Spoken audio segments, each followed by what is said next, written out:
ओम शांति। 7 दिसंबर के महावाक्य नंबर 1। तुम्हें अच्छे संस्कार धारण कर पतितों को पावन बनाने की सर्विस करनी है। अंधों की लाठी बनना है। अंधों की लाठी मतलब जिन्हें आत्मिक ज्ञान नहीं है उन्हें आत्मिक ज्ञान देना, इसे ही अंधों की लाठी कहा जाता।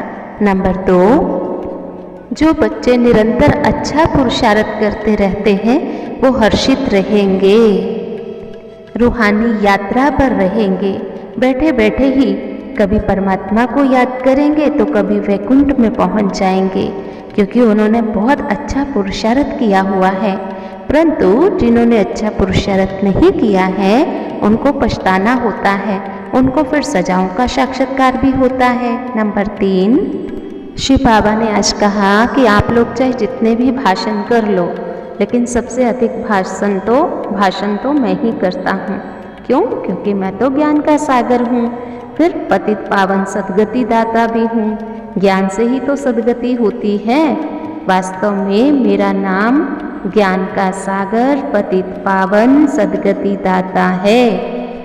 नंबर 4, जब परमात्मा शिव अपना ज्ञान देते हैं तो प्रजापिता ब्रह्मा में आते हैं, आकर के फिर हम सबको गाइड बन कर के रास्ता दिखाते हैं।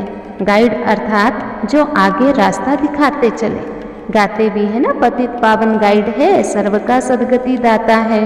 बाकी गुरु के आगे तो फॉलोवर्स को पीछे रखा जाता है। यहाँ ऐसी कोई बात नहीं है।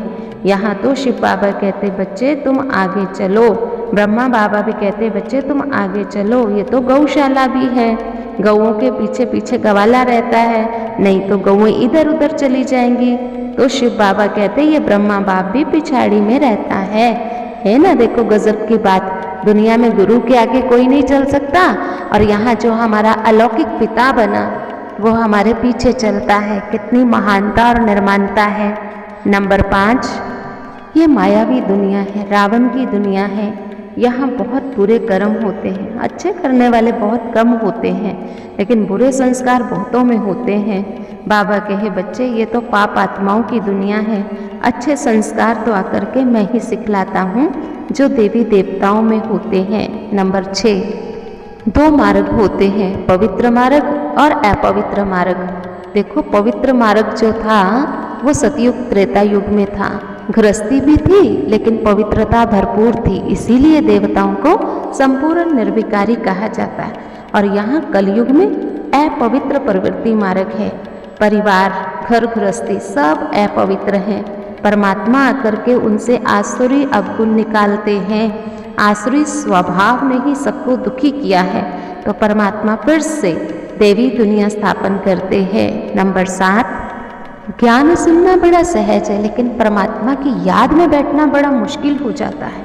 आजकल मन बुद्धि एकाग्र रहता ही नहीं है। डिफिकल्ट है ही परमात्मा की याद में टिक करके बैठना।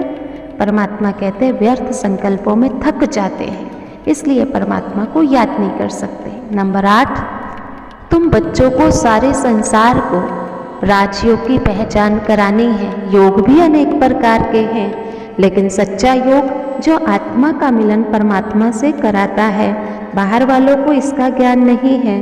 तुम बच्चों को ही उनको समझाना होता है। भगवानोवाच, मैं तुमको राजयोग सिखलाता हूँ, मनुष्य तो हठ योग सिखलाते हैं, तो राजयोगी बनना चाहिए ना। नंबर 9,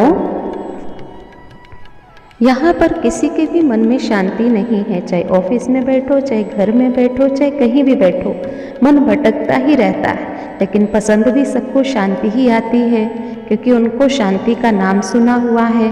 परमात्मा कहते देखो उनको पढ़ाओ, आत्मा का स्वधर्म शांति है। नंबर 10, शिव बाबा के बने हो तो हमेशा सही रास्ते पर ही चलना है।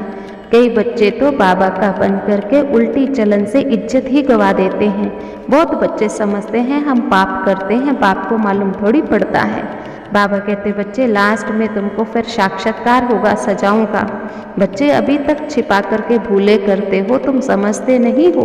बाबा को सच सच बता दो। अच्छा वरदान है, संकल्प से भी मेरेपन की मैल को समाप्त कर बोझ से हल्का रहने वाले परिश्ता भव। मेरेपन का विस्तार ही बोझ है, कोई भी मेरापन, मेरा स्वभाव, मेरा संस्कार, मेरी नेचर कुछ भी मेरा है तो बोझ है, और बोझ वाला उड़ नहीं सकता, फरिश्ता बन नहीं सकता। संकल्प में भी मेरेपन का भान आया तो समझो मैले हो गए। किसी भी चीज़ पर मैल चढ़ जाए तो मैल का बोझ हो जाता है। तो सब बोझ बाबा के हवाले कर मेरेपन की मैल को समाप्त करो, फिर फरिश्ता बन जाएंगे। स्लोगन है, हर परिस्थिति में फुल पास होने वाले ही मास्टर सर्वशक्तिवान है। आज याद रखेंगे, मैं मास्टर सर्वशक्तिवान हूँ।